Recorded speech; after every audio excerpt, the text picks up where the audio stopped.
The sky above the ruined colony was red with smoke.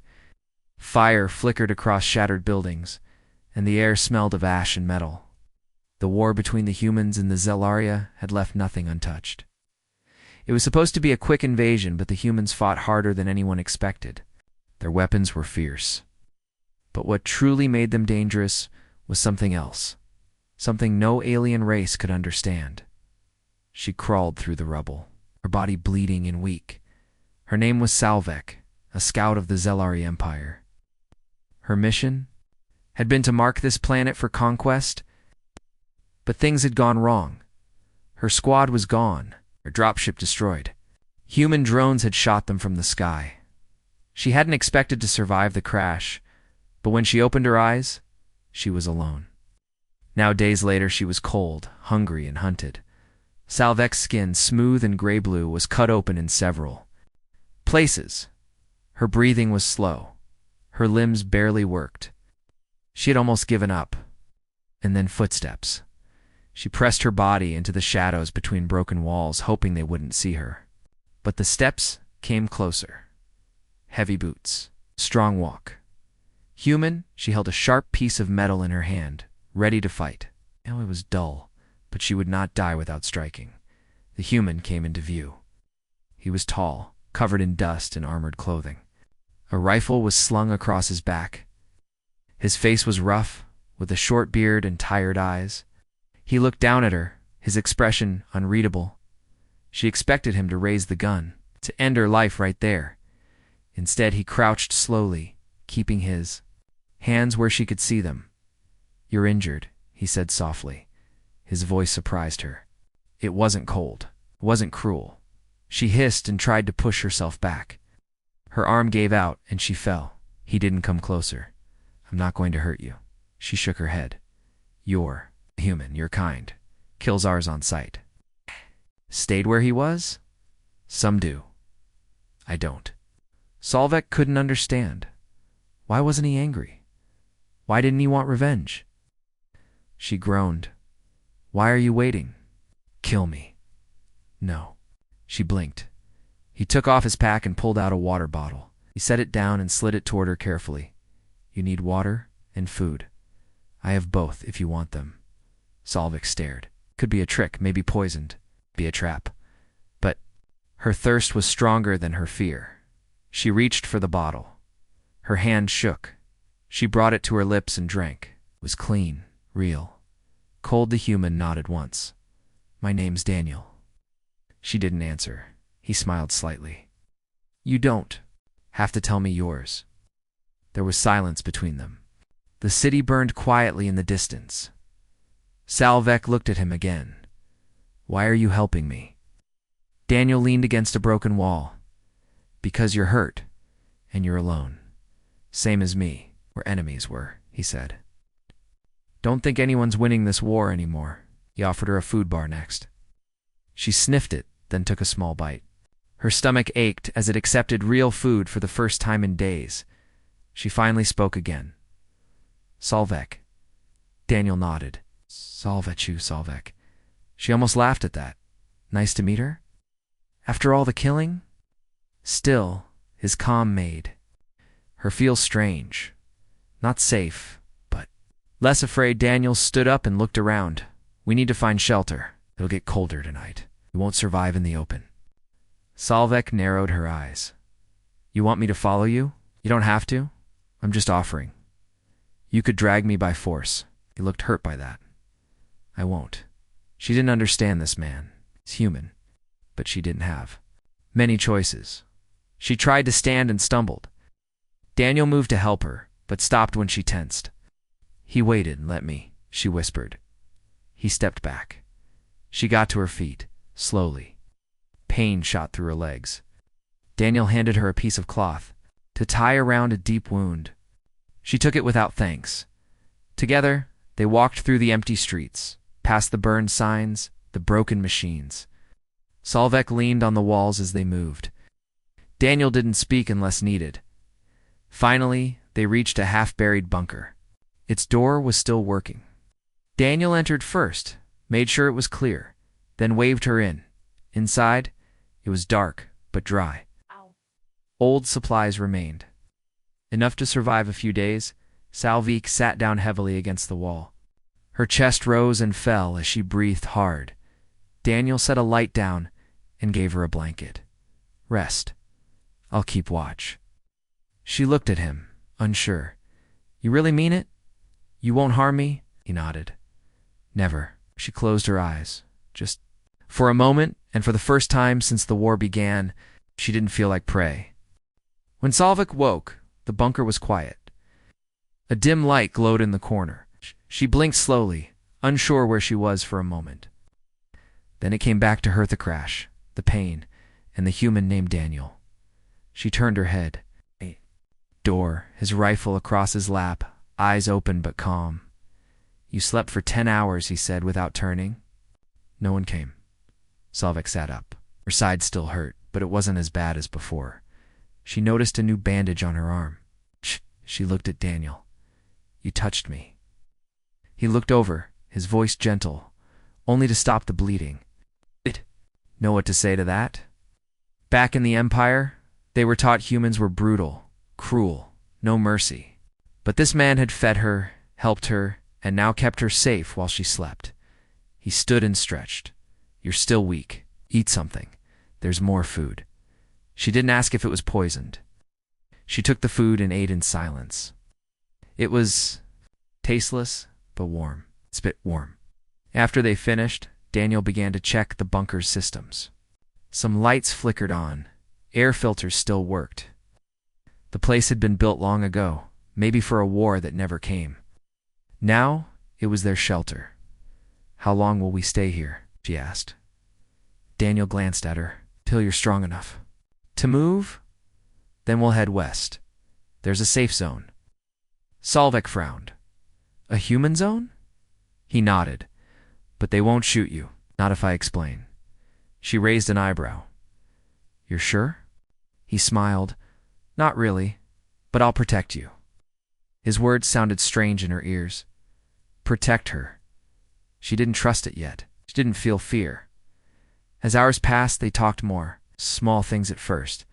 How he'd ended up in the ruins. How his squad was wiped out. How he had walked alone for days until he found her. Why didn't you run? Salvik asked. Why not leave me there? Daniel looked down because I've seen enough death. Saving someone felt right. Even an enemy. He met her eyes. Maybe we're not enemies anymore. She didn't answer, but his words stayed in her mind. The next day, Daniel showed her how to check the scanner on the wall. It picked up life signs, movement. Nothing had approached in 2 days. They were alone. Salvik still kept a sharp piece of metal hidden near her blanket, just in case. She wasn't ready to fully trust him. But she also didn't feel like using. It dazed in the bunker, sharing food, patching wounds, fixing things. Sometimes they laughed. Not loud, but enough. One night Salvik asked, Do you think this war will end? Daniel thought for a moment. Someday. Maybe when people stop listening to the ones who start it. Our leaders said humans were monsters. He smiled sadly. Ours said the same about you. What do you think now? You're not a monster. She looked at him. You're not either. For a long time, no one spoke. The silence between them felt like something new. Not fear, not hate. Something better. Then one morning the scanner beeped. Daniel rushed to the screen. A small red dot blinked nearby. Someone's out there, he said. Salvik stood slowly, her injuries better now. Friend or enemy? He shook his head. Too far to tell. They waited. The dot moved closer. Slowly, carefully. Daniel grabbed his rifle. I'll go check it out. No, she said. We go together. He looked at her and nodded. Okay. Moved out through the broken bunker door, careful with each step. The streets were still empty. Smoke hung in the distance, but the wind had cleared most of the ash. They followed the signal. It led them to a collapsed road, where a figure lay on the ground. Armor torn, blood on the pavement. Daniel rushed forward, then slowed. He's human. Salvik stayed back, unsure. Daniel knelt beside the man. He's alive. Solvek came closer. The soldier was younger than Daniel. Pale skin, short hair, and a large wound on his leg. He opened his eyes and gasped. "You, Daniel." Daniel leaned closer. "Mike, you're alive," Mike whispered. "Barely. I need to get you out of here." Mike looked past Daniel and saw Solvek. His body tensed. "Zilari." Daniel raised a hand. "She's not a threat. You're helping her? She saved me too." Mike tried to sit up. "She's the enemy." "Not anymore." Solvek met Mike's gaze. He was afraid, or maybe angry. Maybe both. Daniel lifted Mike with care. "We'll take him back to the bunker." Solvek didn't argue. They walked in silence. Inside, Mike lay on a blanket. Daniel cleaned the wound and gave him water. Solvek stayed close to the wall, watching. That night, Mike asked, "Do you trust her?" Daniel said yes. Solvek heard that. Her heart beat faster. Mike said, "Then I'll try to." The war wasn't over outside. But maybe between them something else had started. Something that didn't need guns or orders. It was still fragile. Still small. But it was real. Solvek sat near Daniel as he checked the scanner again. "No more red dots tomorrow," he said. "We move." She nodded. For the first time, they were more than just survivors. They were something new. Something stronger. The morning air was cold, and the sky was covered with thick gray clouds. Solvek stood near the bunker door, watching as Daniel prepared their supplies. He moved quickly, packing food, water, and basic tools into his worn bag. The scanner showed no movement nearby. It was the safest time to travel.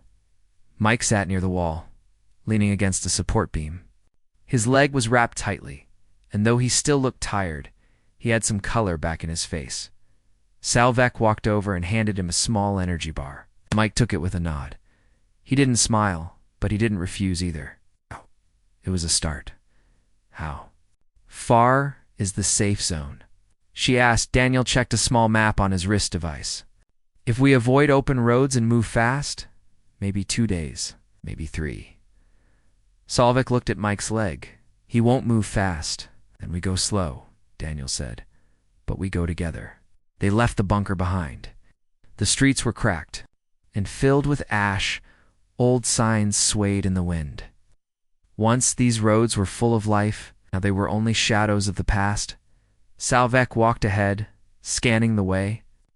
Daniel stayed close to Mike, helping him walk. They made a strange group. 2 human soldiers and an alien scout who once called each other enemies. But no one spoke about the war, not now.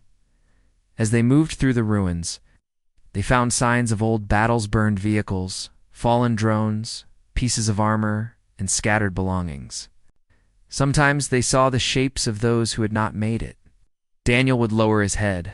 Mike would look away. Solvek kept walking, silent. They camped that night in an old shop with half a roof. Daniel built a small fire. Solvek sat across from him while Mike leaned back against a wall, his face tight with pain. "We're not the first to walk this road," Daniel said, staring into the fire. "No," Solvek replied. "Many have passed. Few survived." Mike looked at her for a moment. "You used to guide your army through places like this, didn't you?" She didn't flinch. "Yes, I was a scout. I marked weak zones, watched human movement, helped plan attacks.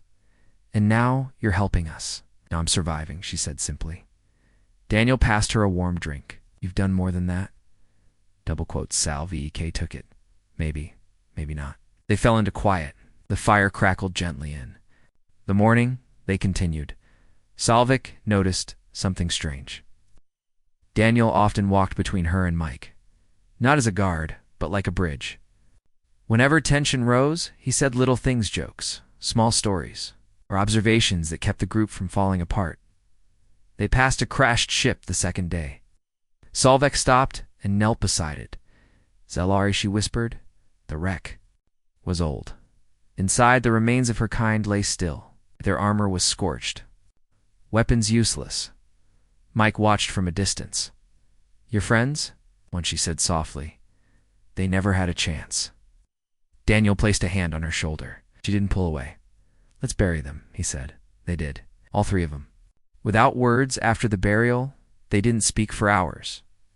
As evening fell, dark clouds grew heavier, and soon the rain started, cold and steady. They found shelter in a small tunnel beneath an old bridge.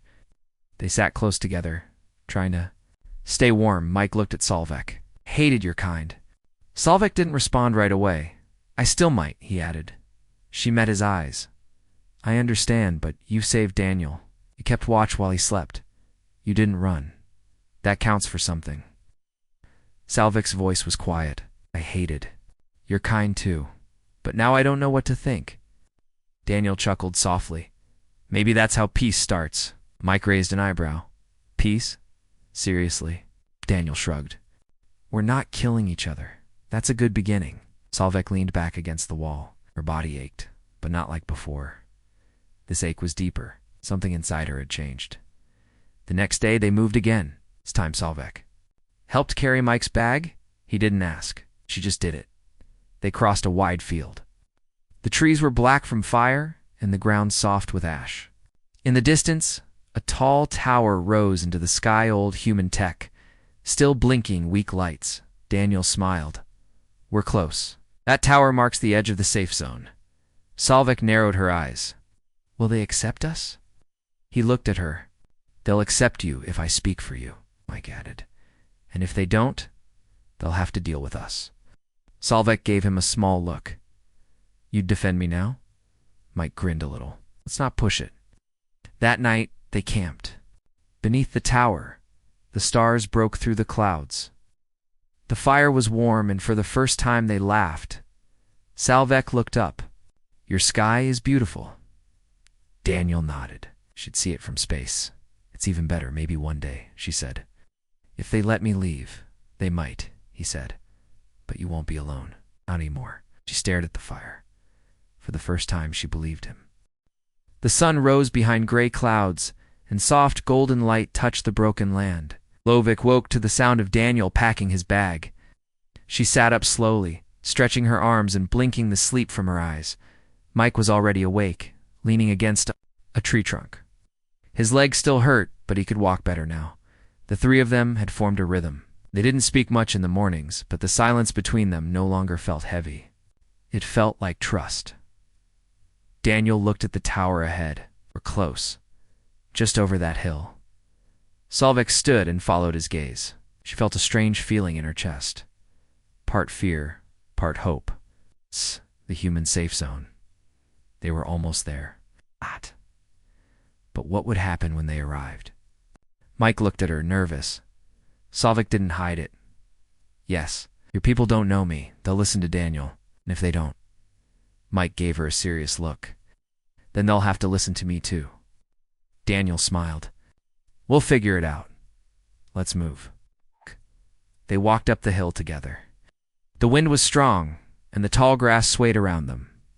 When they reached the top, the view stopped them in their tracks. Below was the human camp. It wasn't what Solvek expected. Not a military base, not a fortress. It was a collection of sturdy buildings, some made from metal, others from salvaged materials. People walked between the structures, some in armor, others in simple clothes. There were even children playing near the center. "This is your safe zone?" Solvek asked, surprised. Daniel nodded. "It's called Haven." Solvek had never seen human children before. In the Zellery army, young ones were trained early, never allowed to play freely. Daniel noticed her watching. "It's not perfect, but it's home for some." "Will it be home for me?" she asked. He didn't answer right away, then said it could be. They walked down the hill slowly. As they approached, two guards stepped forward. They raised their weapons the moment they saw Solvek. "Stop right there," one of them shouted. "Identify yourselves." Daniel raised his hands calmly. "I'm Sergeant Daniel Hart. This is Corporal Mike Brooks. She's with us." The guard looked confused. "She's Zellery. I know," Daniel said. "She's also saved my life more than once. She's not a threat." The guards didn't lower their weapons. "Command will have to decide." "Then take us to command," Mike said firmly. Guards looked at each other, then nodded. Follow us. But if she moves wrong, she won't, Daniel said. Trust me. They walked through the camp. People stared. Some whispered. Solveig felt every pair of eyes on her. She kept her head up and stayed close to Daniel. They reached a large building with a blue flag on top. Inside, a woman sat at a desk, her eyes sharp, her uniform clean. Sergeant, she said as Daniel entered. Report. Daniel gave a short salute, ma'am. We survived the ambush near Delta Sector. Mike was injured. We found a temporary shelter and regrouped. Her eyes moved to Solveig and the alien. Her name is Solveig. She was stranded too. She helped me more than once. She's here for peace. The commander stood. Peace. Daniel nodded. Yes, ma'am. She could have let me die. Instead, she shared food, kept watch, and fought beside us. Solveig stayed quiet. The commander walked over and looked Solveig in the eyes. Why did you help them? Solveig spoke clearly. Because I was tired of killing. Because Daniel helped me first. Because he showed me something I didn't think humans had. And what's that? Mercy, she said. There was silence. The commander returned to her desk. You understand how risky this is? Do, Daniel said. But it's right. After a long pause, the commander sighed. She'll stay under watch. No weapons. Limited access. We'll observe. Solveig nodded. I accept. You better be right, Sergeant, the commander warned. One wrong move, and I'll take. Full responsibility, Daniel said without fear. They were given a small room near the edge of the camp. It had 2 beds, a table, and clean water. Solveig looked around and felt strange. Wasn't home, but it was safe. Mike sat on one bed. Not bad, huh? Solveig smiled faintly. Not bad. In the days that followed, Solveig kept her word. She stayed quiet, didn't cause trouble, and helped where she could. Some people avoided her. Others watched her closely. But a few, like Daniel and Mike, treated her like a person, not an enemy. She helped fix broken generators. She repaired parts of the old walls. Sometimes she played quiet games with the children when no one was looking. One afternoon, a young girl handed Solveig a flower. You're not scary, the girl said.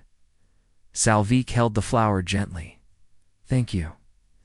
Daniel stood nearby, watching. You're doing good. I don't know what I'm doing, she said. I've never lived like this. You're learning. He said, That's enough.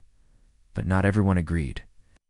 One evening, as Solveig walked back to the shelter, a man stepped in her path. He wore armor and had a sharp look in his eyes. You don't belong here, he said. Solveig stood still. I'm not here to fight. You're Zelari. That's enough. Daniel arrived and placed a hand between them. Walk away, Jake. Glared at Solveig one more time before turning. Solveig looked down. Maybe I should leave. Daniel shook his head. No, you earned your place. Don't let fear take it away. Solveig looked at the flower still tucked in her belt. Soft, fragile. Yet it hadn't been crushed. Maybe she was like that too. Days passed quietly inside the human camp. Solveig stayed out of trouble. She woke early, helped clean tools, repaired broken lights, and followed every rule. The people still stared, but not as often as before. A few even greeted her with short nods. One morning, as she adjusted the wiring on a damaged power box, a young boy brought her a cup of warm drink. He didn't say a word, just placed it near her and ran off. Solveig stared at it for a moment, then smiled. Daniel saw it too. You're making progress. They still don't trust me, she said. Not all of them, he agreed. But trust takes time. Solveig handed him a tool. Strange. What is this piece? Being useful without needing to kill or destroy? Daniel leaned against the wall. You've always had that in you. You've just never had a place to use it. Solveig thought about that all day. Back in the Zelari army, she was trained to destroy, to find weak spots, and never show mercy. Here she used those same eyes to find broken things, weak structures, and help rebuild them. Later that evening, Mike joined them at the mess hall. His leg had healed enough for him to walk without help. They're talking about you, Solvek, he said as he sat. Who? Some of the soldiers, the ones who don't like aliens in their camp. Solvek stayed quiet. Daniel frowned. What are they saying? Some believe she's spying, that she's waiting to call in an attack. Solvek's hands tightened into fists. I would never. I know, Mike said quickly, but they don't. One of them, Jake, he's trying to make people nervous. Daniel cursed under his breath. I knew he'd be trouble. Should I leave? Solvek asked. No, Daniel said firmly. This is your place now, Mike agreed. If you leave, they win. The next morning, someone had written a message on the wall outside Solvek's shelter. It read, Traitor inside. The letters were big and red. Solvek stared at it for a long time. She didn't cry, didn't yell. She just picked up a cloth and wiped the words away. Daniel helped her. You okay? She nodded. Words don't hurt as much as war. You're stronger than they know. But trouble didn't stop. During a routine supply check, Solvek found a small device hidden near the fuel drums. Her eyes widened. She knew what it was, a signal beacon. One used to alert nearby forces. She rushed to Daniel and showed it to him. Where did you find this? He asked, alarmed. Near the storage building? Mike looked at it closely. This isn't human tech, Zalari Solvek confirmed. Daniel narrowed his eyes. Someone's trying to frame you. Zalari reported it to the commander. She listened carefully, then placed the beacon on her desk. We'll investigate. In the meantime, Solvek stays under tighter guard. That's not fair, Daniel said. It's necessary, the commander replied. Someone wants to ruin the peace we're building. Solvek didn't argue. She accepted the extra guard but kept working. She fixed a water pipe that had leaked for weeks, repaired drones that no one else could understand. And when a child went missing one afternoon, it was Solvek who found her near the edge of camp. Lost in the ruins, she carried the child back in her arms. The mother cried and hugged Solvek tightly. For the first time, others clapped for her. Not everyone, but enough. Still, she felt the weight of the beacon, the suspicion. And she knew one thing: whoever planted it wasn't done. That night, Daniel couldn't sleep. He sat outside under the stars. Solvek joined him. I thought saving lives would be enough, she said. It is, Daniel said. But hate is slow to fade. I'm tired of being watched. He looked at her. I'll stay by your side until no one doubts you again. She looked up at the stars. We're so small under this sky? Maybe, he said. But what we do still matters. The next day, it happened. An explosion rocked the edge of the camp. Alarms screamed. Soldiers ran. Daniel grabbed his rifle. Solvek followed him. When they reached the blast site, flames rose high. Several fuel tanks had been destroyed. And beside them, another beacon lay in the dirt. This one had been crushed in the blast. The commander arrived and ordered everyone to search the area. Drones flew overhead. Sensors scanned for more devices. Someone is doing this to frame her again, Daniel shouted. Mike pointed to the remains. Look at that. Those parts don't even match Zalari tech. It's mixed. Someone modified them, Solvek said. To look like mine? The commander turned to her soldiers. No one leaves the camp. We find out who's behind this. Hours passed. And then, a drone found something hidden inside Jake's locker, a set of tools used for beacon construction.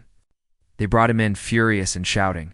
She's the enemy, he yelled. You're all blind. You're the one who put us at risk, the commander snapped. You endangered everyone. Jake was taken away in cuffs. Salvik stood nearby, silent. Daniel touched her shoulder. You were right. We believed you. The commander looked at her. You saved this camp more than once now. From this moment, you're not just a guest. You're one of us.